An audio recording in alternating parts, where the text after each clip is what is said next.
Hey there, everyone. It's Tuesday. It's 3 o'clock. That means it's Tech Tuesday. Today, I'm going to be talking about distributed denial of service attacks, or DDoS attacks, and specifically how these are increasing on ISPs, and ISPs really need to be protected against that. Be right back.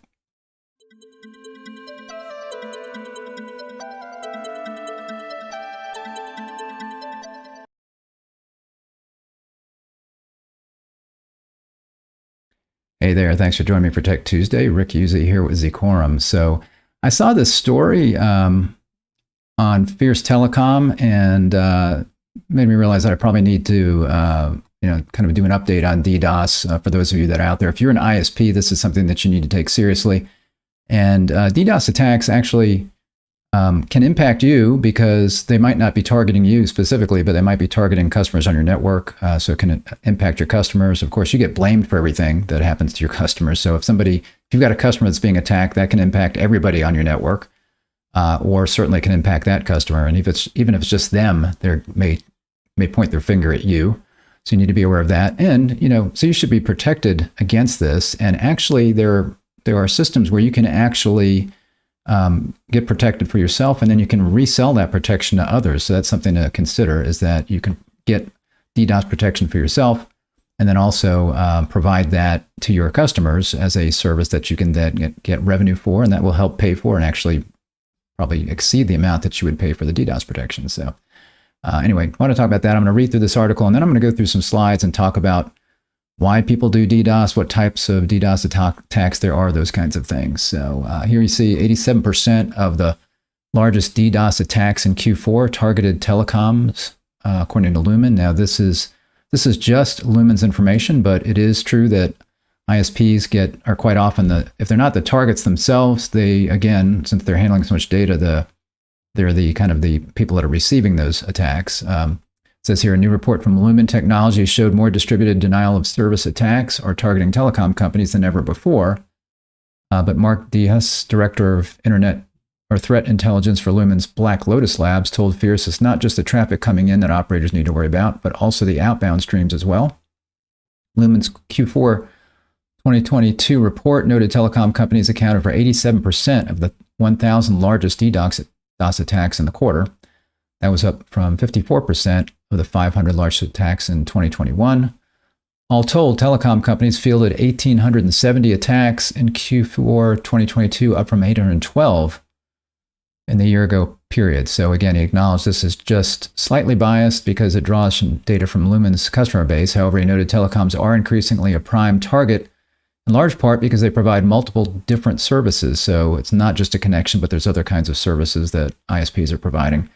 Sometimes this means they're not the intended target of the attack, and quite often that's the case, especially smaller ISPs. They may be just providing service to somebody who is the person that's being attacked. But a pass-through to hit someone else, like a gaming service, is just one example.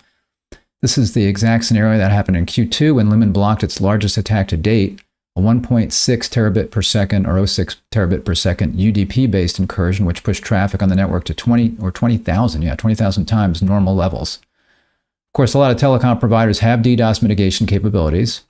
A lot of them don't, I have to say. To adapt, Diaz said threat actors are increasingly using multivector attacks to try to skirt or overwhelm these defenses. I'll be explaining multivector attacks here in a minute.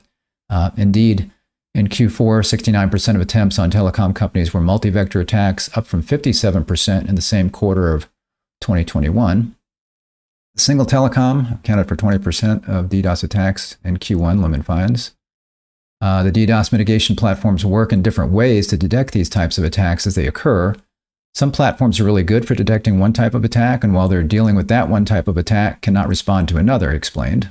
When they try a multi-vector attack, they're trying to amplify the impact they can have while also gathering more resources to deploy against the attack target.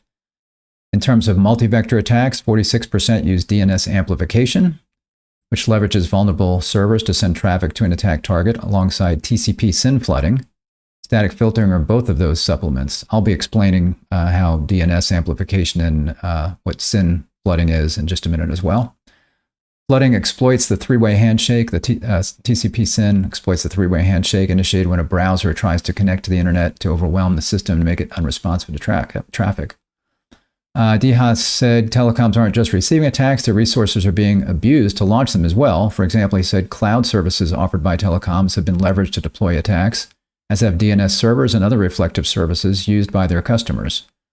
Very few folks are looking at their outbound traffic and scrubbing it because there's a significant cost to that, he said.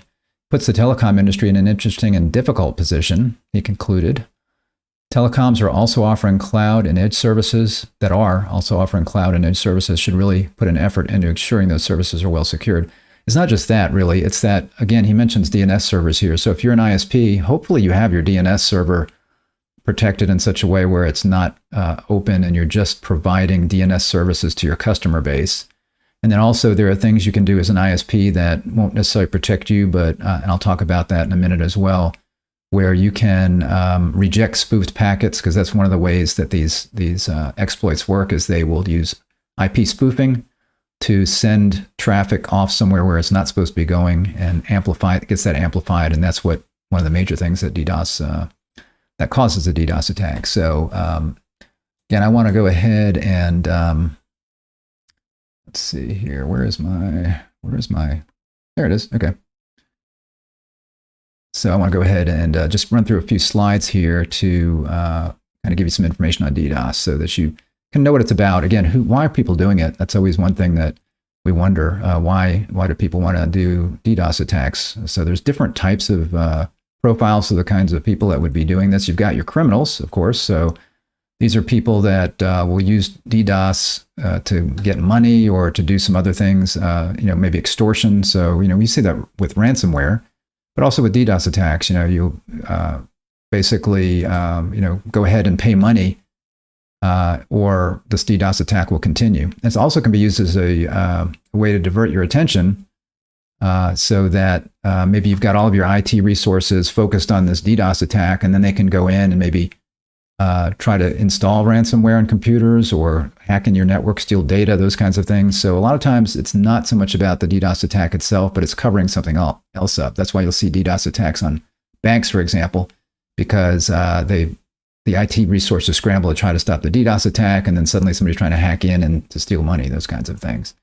Hacktivists, those would be your basically protests, social causes kinds of things where, people are angry for one reason or another. So they're angry at a company, or they're angry at a person, or maybe they're angry at the policies that a company has, or something somebody said, those kinds of things. And they will then launch a DDoS attack to try to punish that person. We've got, of course, state actors. We don't see that too much around here, but you could have countries performing DDoS attacks against each other.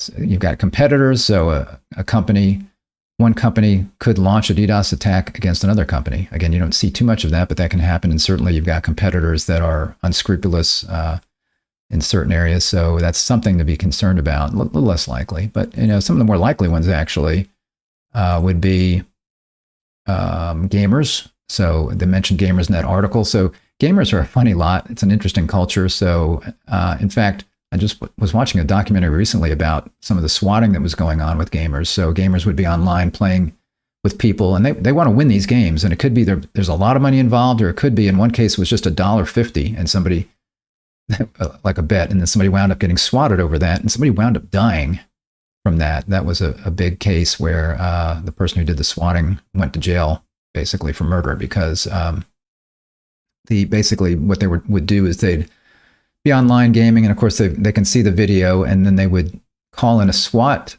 team and say, hey, somebody at this address is being held, or I'm at this address being held hostage.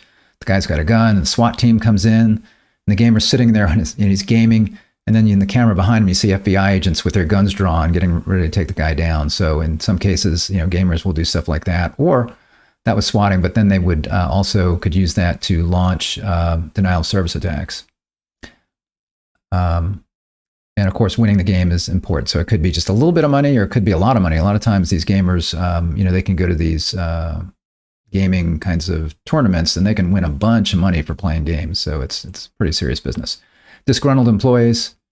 And then you've got, situations like that where you've got an employee who maybe got fired, unhappy with their employer, and they can launch a DDoS attack against them. Now, you might be thinking, well, who? I mean, not everybody can do that. Maybe that's got to be a serious IT guy that does that. Well, actually, you can do DDoS for hire right now. So just, probably less than $100, you can buy basically a hired digital hitman to launch a DDoS attack against someone else. So this is something that can be done very easily by really anybody that's willing to do that. That can, and you can find those people, I'm sure, very easily out there on the dark web, so to speak.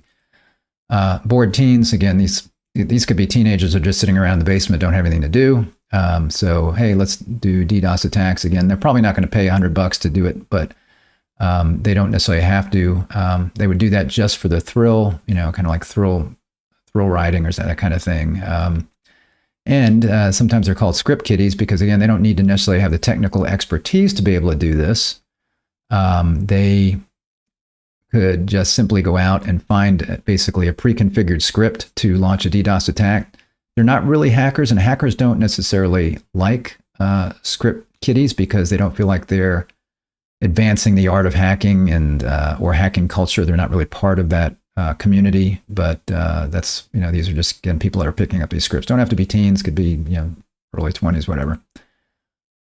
Types of DDoS attacks. So there's a couple of different categories that people will put these into. Volumetric attacks. These are these really high volume attacks designed to send huge amounts of data traffic to the target network. So, these are the kinds of things where when the DDoS attack is happening, there's no doubt about it. The security team sees it, the websites go down, networks go down, those kinds of things, these very high volume. UDP flood, ICMP floods, DNS attacks, or these are all kinds of volumetric attacks that are done. Network protocol attacks. I'm going to talk, by the way, about DNS attacks and how those work. Network protocol attacks, that would be where you're attacking the network protocols, maybe layer 3, layer 4 kinds of protocols. These are designed to overwhelm the network resources themselves. So like your routers, firewalls, intrusion detection kinds of systems even, where you're trying to send so much data to those particular devices that the network goes down. And again, I will talk about SYN flooding here in a minute. BGP hacking. Well, SYN flood, just real quickly, actually, I was going to mention it now, thinking about it. So the SYN flood, that's where you've got, basically it's exploiting TCP connections. So TCP is one of the protocols that can be hacked. UDP, for example, is another one. So TCP is not hacked, but it's exploited where a normal process, you'd make a SYN request to initiate a TCP request or connection with a host. And then that host must be answered back with what's called a SYN ACK.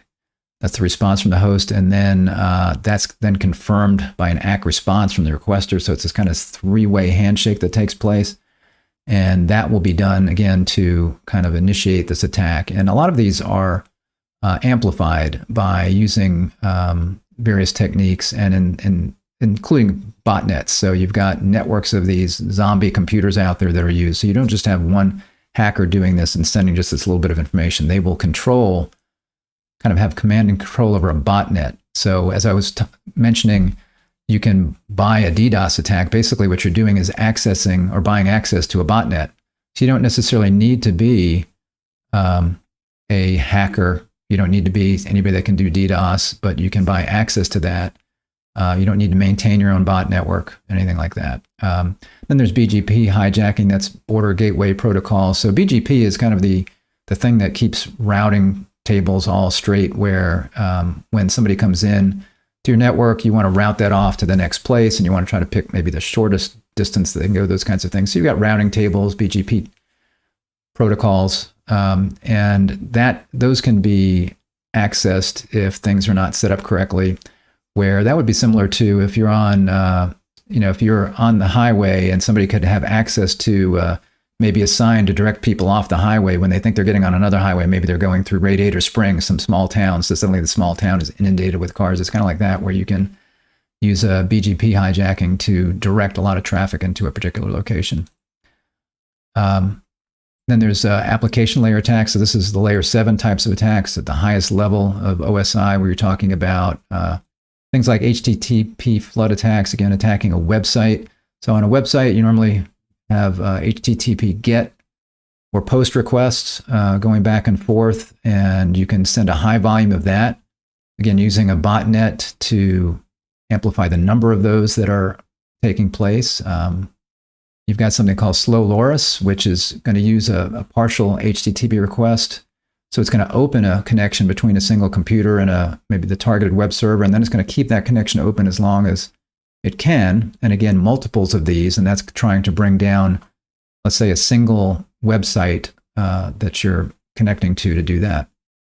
And then part of kind of these, again, some of these will leverage what are called amplification attacks. So, you've got DNS amplification, SSDP amplification. I'll show kind of an example of both of those. And an amplification attack, you can think about that where you are going to, again, you're going to be using multiple computers to do this through a botnet, but it's also amplified by the fact that the data is amplified. So if you think about this in this way, if you remember, I don't know if you remember Movie Phone before the internet, when we could go surf and find out what movies were playing. You would go ahead and call up the theater, and you might ask them, hey, what's playing? Or you might say, hey, I want to see this movie. Is it playing there? What are the times?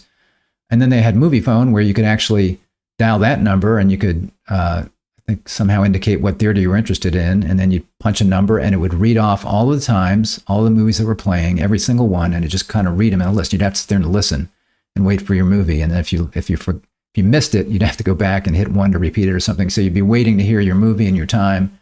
It might tell you the cost, those kinds of things. So you made one phone call, pushed a button or two, not much data, and then you get all of this data back. Well, that's kind of how these things are amplified. So to kind of give you an idea of how this happens with DNS, and this is one of the more common and one of the first ones that were done as far as amplification.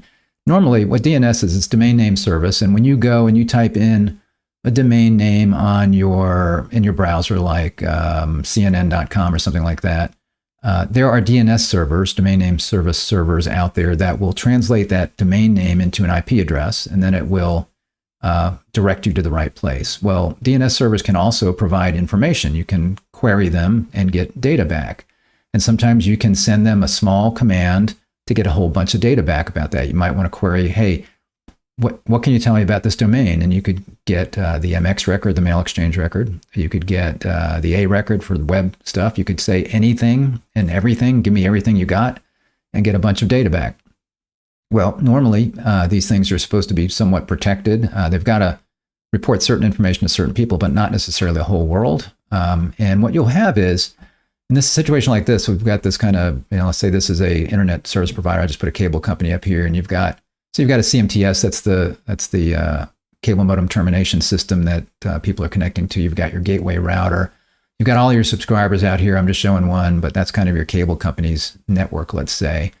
Then you've got the internet out here, and then you've got a DNS server out here, domain name service out here that is, let's say it's an open resolver, so it will answer requests for anybody. And then you've got a victim out here somewhere. This is the victim of the attack. Normally when you do a DNS request, if this customer here were doing a DNS request, they would send a packet out, which has got your source and your destination, and the destination is the IP address that you want to go visit. In this case, it's the DNS server, and the source is going to be his own address. So he's saying, hey, I need to get some information from this DNS server. Could you please send that back to me? That could be just typing in CNN.com, and then you get information back on what the IP address is of that web server. Well, in this case, that's the way it should work, but sometimes what happens in a situation like this is you've got out here maybe this is not really a subscriber, but this is what we might call a zombie computer. It's part of a botnet. And this is just one of many, and there could be multiple in this particular ISP's network, but it could be just one on this ISP's network. Then there could be a bunch of others out there on other service providers' networks, but they're this botnet that this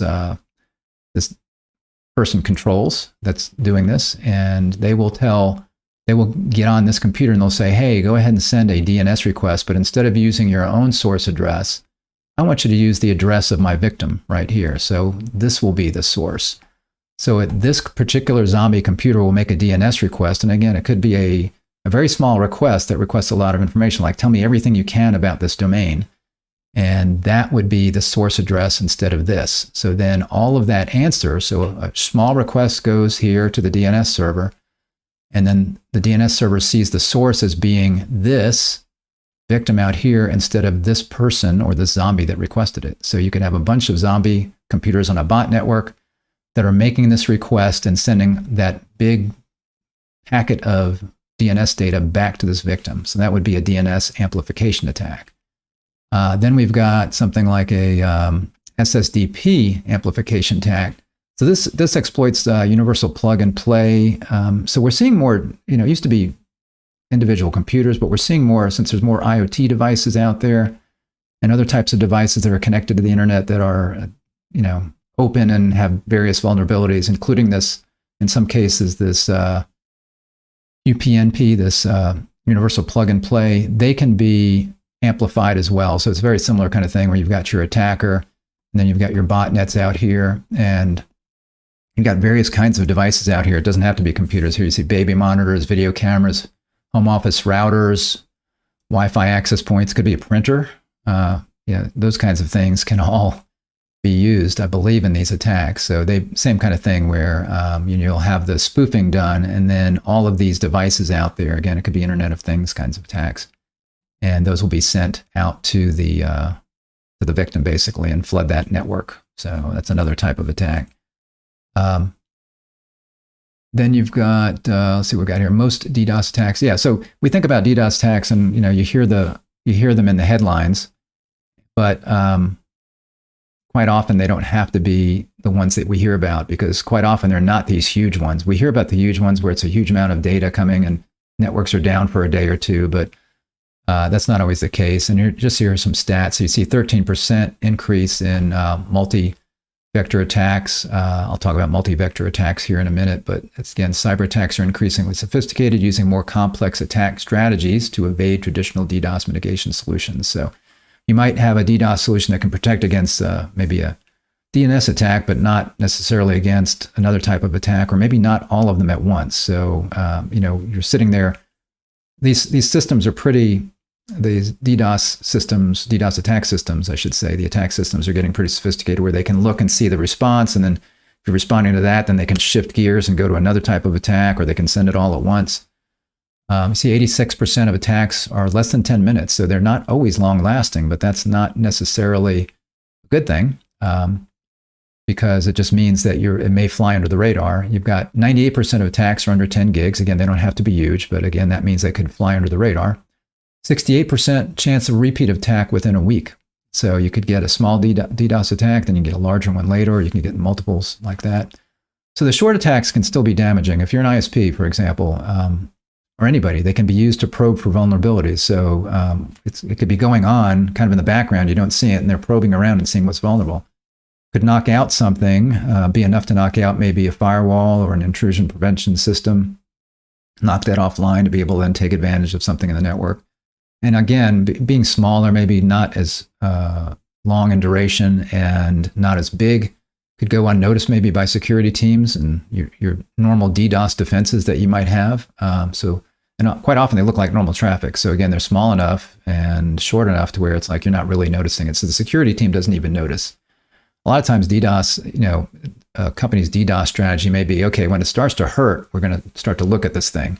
And it may be too late by that point. Certainly as an ISP, if somebody's attacking one of your customers, you may not realize that you may have enough bandwidth where it's not harming your network, but it could be harming one of your customers. So that's something that you don't necessarily want to have happen, because again, a lot of times the finger gets pointed back at you.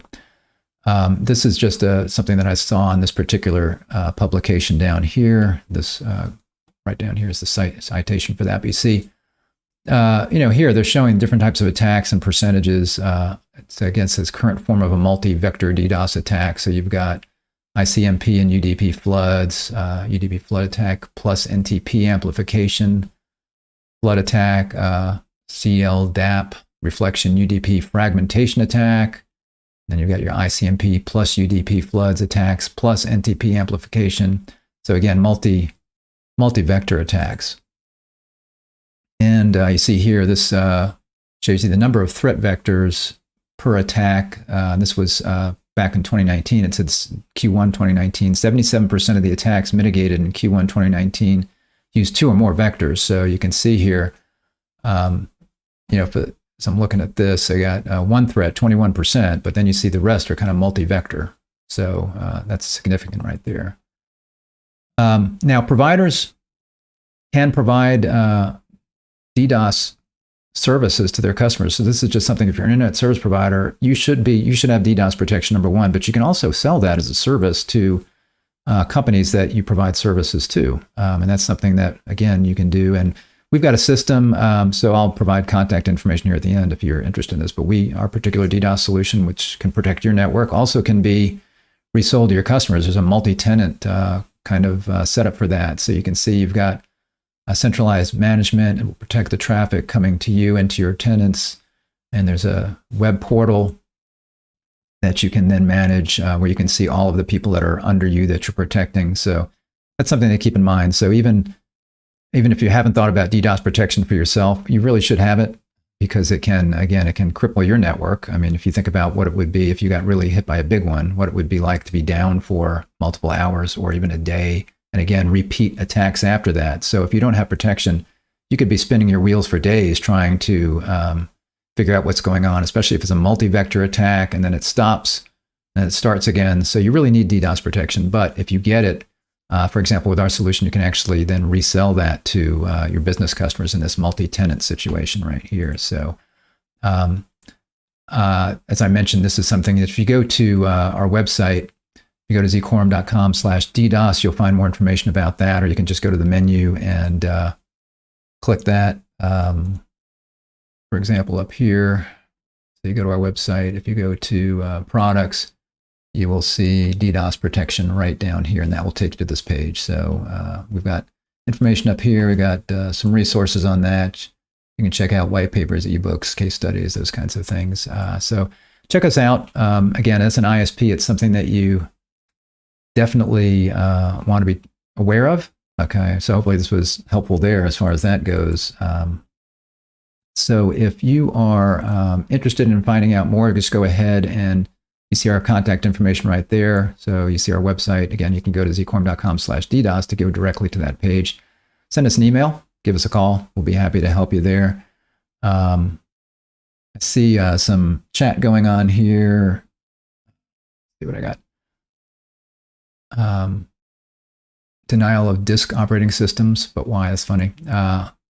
Gamergate, tons of content creators getting swatted lately. 4chan kids want to be hackers.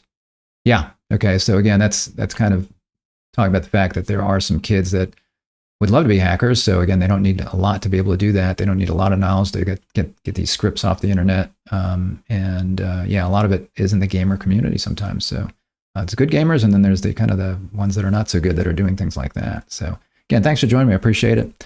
If you're not subscribed, go ahead and click the subscribe button. Ring the little bell to be notified when I'm live. And I'm live for Tech Tuesdays on Tuesdays when I do a broadcast like this. Every other day, if I can, I am live for broadband deployment news. So I will see you for that tomorrow, broadband deployment news at some point during the day, not at 3 o'clock like a Tech Tuesday. Hope to see you then. Take care. Bye-bye.